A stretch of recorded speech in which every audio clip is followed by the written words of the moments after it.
Welcome to the Joy Lab podcast, where we help you uncover and foster your most joyful self.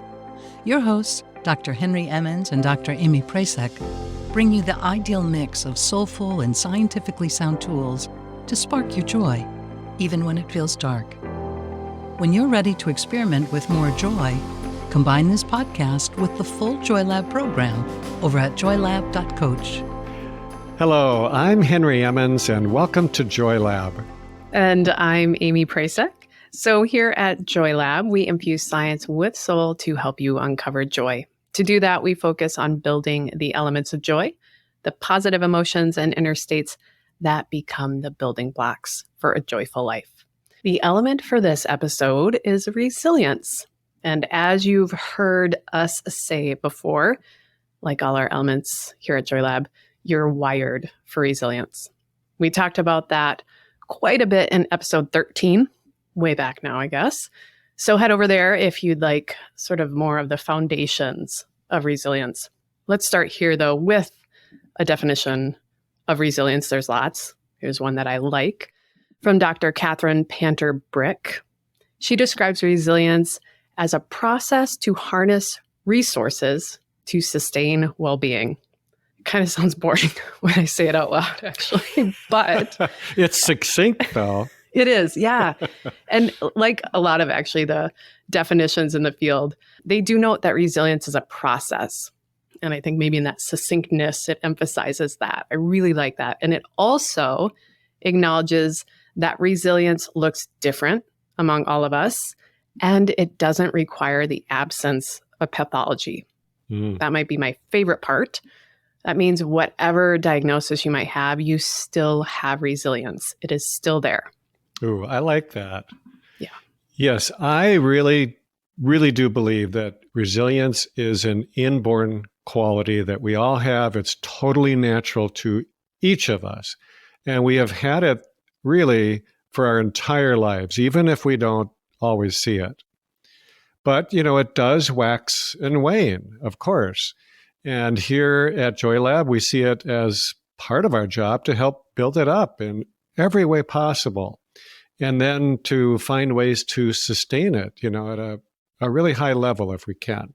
Because even if we're doing just great right now, we're going to need our resilience again at some point, probably pretty soon. So I think of resilience, I'm not as succinct as your quote. I think I'm of not resilience That's why I give a quote. as the capacity to face whatever is happening with enough skill to deal with it, more or less successfully. Don't have to be perfect. And if it's not enough, if we do get knocked down by life's circumstances, then we're able to get back up again and again. So I also like to add this important thing to resilience, that you can face those things and still maintain some degree of equanimity and even some connection with joy. Yeah, recognizing that inborn quality of it and its fluid nature is really helpful, I think. And the evidence supports that inborn quality as well. There's been no individual demographic, personality trait, or biological factor that can universally predict or enhance resilience by more than a small amount. So evidence to say it's just part of being human. Now, we'll get into this a bit more, but factors like chronic stress and lack of resources or protective factors in childhood can dent our resilience. But even in those circumstances, it's just not a direct link to lack of resilience in adulthood or issues or problems later on. I think that is good news because it means there's just not one thing that can always take it away. And there are lots of opportunities to build it up. And that's what we're talking about with this work on resilience, tapping into the factors that can boost resilience in meaningful ways and helping us identify what uniquely works for us. So we'll do this over the next 9 episodes, which sounds like a lot, but I promise it will be worth it. And we'll also link it up to our element of hope. So across these episodes, we'll cover the 7 roots of resilience that Henry discussed in his book, The Chemistry of Calm, and that were part of his resilience training program that also helped inform the Joy Lab program. But here to start out in this episode, we want to get a good handle on resilience to really understand it in our own way with respect to our unique individual differences and the factors around us. So let's quickly touch on some ways our resilience can be impacted by things outside of our control. These factors are helpful because I think even if their impacts might be small, they can be meaningful. So Henry, can you cover some of those along with other common ways our resilience might get depleted over time? Sure. So I just said that resilience is a natural inborn trait, and I believe that. I think it's one of our birthright gifts. Yet it is clear that resilience does vary from person to person. So why is that? Let me offer an image that I like to use in order to think this through.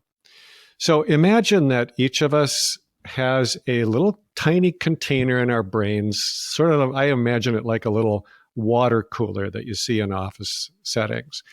And this little container has a magic elixir in it that keeps us afloat and that gives us our resilience.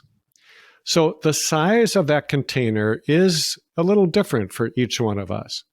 And there are a couple of reasons for that, which we cannot really control. One of those is our genetics. And you can just clearly see when problems with resilience run in families, like when there's a lot of depression or similar kind of related problems. Now, some of that is undoubtedly genetic, and we just can't change our genes. Or can we? Mm-hmm. So we're going to come back to that in a future episode. Teaser, yeah.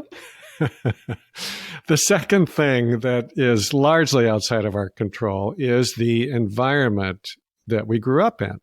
How safe did we feel as young kids? How well nurtured were we emotionally? And, the sad truth is that there are plenty of people who have really rough childhoods. And, there are things we can do about that later in life to reduce the impact it has on us, like psychotherapy. But still, it does kind of set a tone for our emotional life. And that has an influence on this capacity, this container for resilience. So in a manner of speaking, the size of our resilience capacity is set early in life. It is really nice if you have a large capacity for resilience, of course. Right. But every one of us knows people who are incredibly hardy, and yet, due to some string of losses or just a whole bunch of stresses that occur in a short period of time, they still get brought to their knees. This can happen to any of us. Nobody is immune, but that's not the end of the story. What I would like to tell my patients and really emphasize in my work is that, to me, the most important thing about resilience is not the size of your capacity for it, but it's how well you're able to keep filling up your container with just enough of that magic elixir to keep you afloat. So we use this stuff. We use it to deal with whatever challenges life sends our way. And if at all possible, we want to try to reduce that. We want to stop the bleeding when we can. But this is a dynamic system, and so we can also refill it. And that's what we want to spend the next few episodes talking about. How do we keep refilling this container? Yeah, so, okay, we have this container size that might be a little different for all of us. I think it's a really helpful visual. And acknowledging that no matter what, we have strategies to refill it when it gets depleted. I love metaphors like this. It's like I like acronyms too. So I'll keep it going with one to describe what that depletion looks like, mainly through ongoing stressors, whether visible or not, or just pushing too hard on ourselves. So this is a story from authors John Gordon and Damon West. They have a book called How to Be a Coffee Bean. I haven't read it, but I do like the metaphor they've crafted. Let us know if you've read it. So here's my sort of altered version of their story. I'll take some liberties here. A woman sits with her friend in the best gathering place, the kitchen, and she shares with her friend how hard her life feels. There's not necessarily anything in particular either, like some terrible thing she could point to and say, here's why I feel completely overwhelmed. Instead, it was everything. She felt like she hadn't met her career goals or her parenting goals. Her house felt both too small to live in and too big to clean. Her son was getting teased at school. She was annoyed that she had to take care of her aging parents and at the same time felt guilty for feeling annoyed. Her car was making this weird noise. Her cat was getting old and peeing everywhere. She wanted a haircut but couldn't make the time. Her health insurance was crap. It just all felt like too much, and she was exhausted. Her friend listened as she got up and filled 3 pots with water and placed each on the stove on high heat. She then put carrots in one pot, eggs in the second, and coffee beans in the last one. The pots started to boil, and her friend let them roll for a good 20 minutes while they talked some more about all the stuff that was just adding up to what felt like too much. All these smells started to fill the room from the boiling pots, and her friend turned off the burners and said, I want to show you something. She scooped out the carrots and put them on a plate. Same with the eggs. And then she ladled some liquid out of the coffee bean pot and put it in 2 mugs. Her friend placed everything on the table where they were sitting and asked, what do you see? She poked at the carrots, which were now a pile of mush on the plate. She cracked the eggs, and they were the toughest hard-boiled eggs she'd seen with that notoriously dry, green, overcooked center. And then she wafted some of the steam coming from the mugs toward her nose. That sweet smell of coffee filled her. Her friend then explained that each of these items, the carrot, the eggs, and the coffee beans, faced the same adversity, boiling water, and each reacted differently. The carrot went in with a strong appearance, rigidly upright, mostly inflexible, but came out completely broken down. The egg went in fragile, a thin outer shell that was no match for what laid ahead, and it came out seemingly unfazed, but inside it was completely hardened and dry. But the coffee beans, they remained intact and in a kind of harmony with the water, and then they actually transformed the environment around them, creating these cups of coffee. Which do you feel like? Her friend asked her. So I like this story because it offers a relatable image of how we can respond to stress and how it leaves us either down on the ground in a pile of defeat or hardened and closed off with a lot of anger or fear, sort of drying us out under the shell that we try to maintain. I also know that all of us really are coffee beans. We are made to be resilient. And with practice, we'll make better cups of coffee amidst stress. And sometimes, even after we've been practicing and gaining skills, stress will hit and we'll feel like we made a weak cup or a bitter cup of coffee. But I think even a crappy cup of coffee does the job sometimes. So I love it because it's demonstrating how resilience is certainly a process. Yeah, it's just a great story. I have been each of those 3 different things at various times in my life, and I'll bet most of our listeners can also relate to all of that. So to me, that's actually one of the big takeaways from the images, that things change and that we can change over time. Yeah. And the outcome has really so much to do with how we relate to stress, the boiling water in the story. So the story didn't exactly say this, but I'm thinking, if it hadn't been in the boiling water for so long, it would have actually done pretty good things for the carrot and the egg. They both would have gotten better, at least for eating, if they'd been in the water just the right amount of time, which is a reminder to me that stress itself is not the problem. it has a lot more to do with how strong it is and how long it goes on. And then, of course, how we respond to it. I believe our bodies are just perfectly designed to handle stress, but not too much of it. We all know about the stress hormone adrenaline, which also goes by the name epinephrine. I don't know why they have two names for that. They're totally different, but they do. And there's also a really important brain chemical that is almost the same chemically, and it's called norepinephrine. When we're stressed, this norepinephrine, basically the brain's version of adrenaline, it makes us really focused and alert so we can respond better to the crisis. It basically activates our brain. Now, because of our wiring, some of us are actually not designed to really do well with this kind of brain activation. It just kind of makes us anxious and nervous and restless. And that's not helpful. That's the kind of thing that turns us into that mushy carrot. There's another brain chemical called serotonin, which I actually think is kind of a good candidate for that magic elixir in our resilience container. And that helps to balance out this overactivation. It's kind of like coolant for a car engine. So it's protective. But there are some other people who are wired so that if they get too much of this serotonin, normally good stuff, it just makes them feel more rigid or compulsive, kind of like the egg.